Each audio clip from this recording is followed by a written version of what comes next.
A brown envelope. Both William and George worked in a government office. They had been working together in this office for the last 10 years.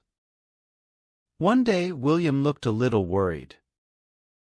He was sitting in front of the computer, but his fingers were not moving on the keyboard. He was lost in some deep thoughts. George knew that William was worried for some reason.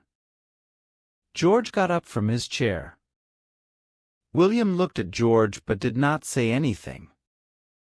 "William, brother, what is the problem?" George put his hand on his shoulder. "The problem is not only for me, it is for all of us because Mr. David is transferring to our office." After listening to William, George repeated, "David?" William said, "Now we will have to survive only on salary." In another office where David worked in the past, everyone remained unhappy and worried while he was there. David does not take bribes. He also does not allow anyone else to do so. I am worried thinking about this. How will we run our houses now because the salary ends in the first few days of every month? Everybody in the office started talking about Mr. David even before he came. The bribe takers were worried and the lawful earners were very happy.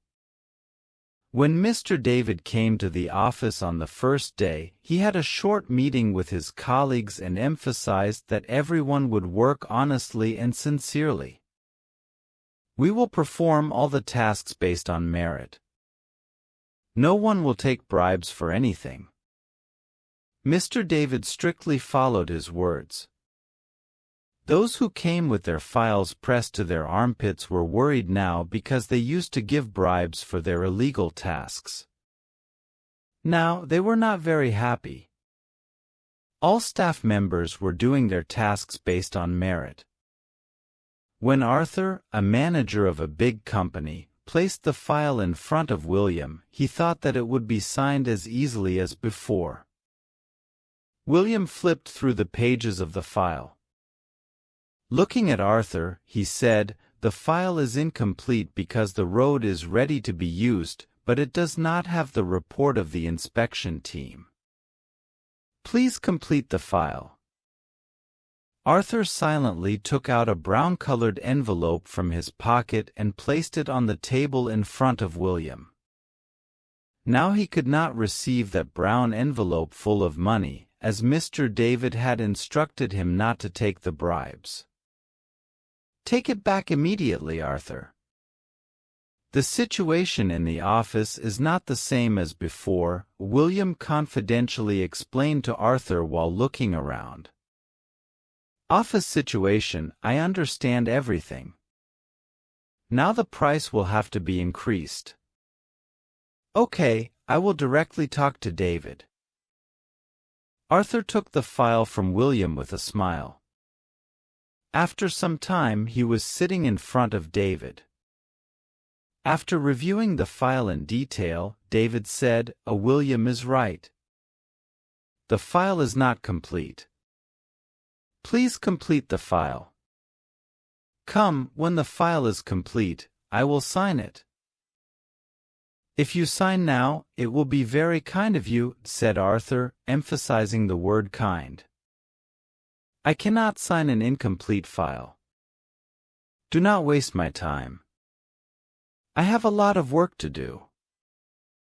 "What if I give you something and you sign my file in return?" After listening to David, Arthur said it in suppressed words. "Now, it would be appropriate if you leave my office as soon as possible." Seeing the anger on David's face, Arthur understood that it would not work. Then David opened a green leather diary. He read each page of this diary carefully. On each page, there was the same sentence written in bold words. He turned all the pages one by one until he reached the appointed day. On this page too, he wrote the same sentence that he had written on the first day. Every time someone tried bribing him, he wrote a sentence in this diary. He had written all the sentences in green color, and his eyes were sparkling looking at this sentence. One day, Mr. David was busy with his work as usual when the officials of the anti-corruption department entered his room. Arthur was also there with the officials. An officer named Frank among the officials introduced himself, then David asked, "Yes, what can I do for you?" "We are sorry to say this, but we have received an order to search your office," Frank replied while looking at David. "You are here to search my office, but why?" There was worriness in Mr. David's tone. "Arthur is with me. He said you have taken a bribe of 100,000 rupees from him to pass a bill." Frank's words brought a smile to Arthur's face. Arthur was looking at David's PA Ali meaningfully again and again. "This person is lying. I did not do anything like that. You can search my office." It was too late for Mr. David to say that. An official named James stepped forward. The next moment, he opened the table drawer and started looking for money. However, he could not find anything in the drawers or the table. "I did not take money from Arthur. His file was incomplete, that's why I did not sign. This person is completely accusing me." "It is a false accusation," said David. "If you cooperate with us, it will be easy for you, sir. Give us that 100,000 rupees yourself," said Frank humbly. "Mr. David does not have that money." "I have it." P.A. Ali said this, grabbed a brown envelope from his pocket and placed it on the table. "Wow, great. You have handed it to your PA, your game is over." "No, the game is not over. These rupees were given to me by Arthur, which I had to keep in the drawer of Mr. David's desk before he came to the office. I was given 10,000 rupees for this task. I became greedy at the time, but I could not do it," Ali explained in detail. When Arthur saw that things were not in his favor anymore, he tried to leave, but Ali held his arm tightly as he was about to go. "Why did not you keep this brown envelope in the drawer of David's desk?" asked Frank.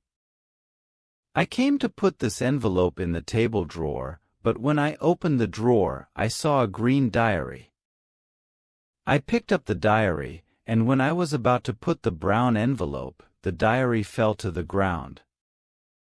I saw a sentence written in the open diary. When I read the sentence, I was shocked. I put the diary on the table and turned all its pages.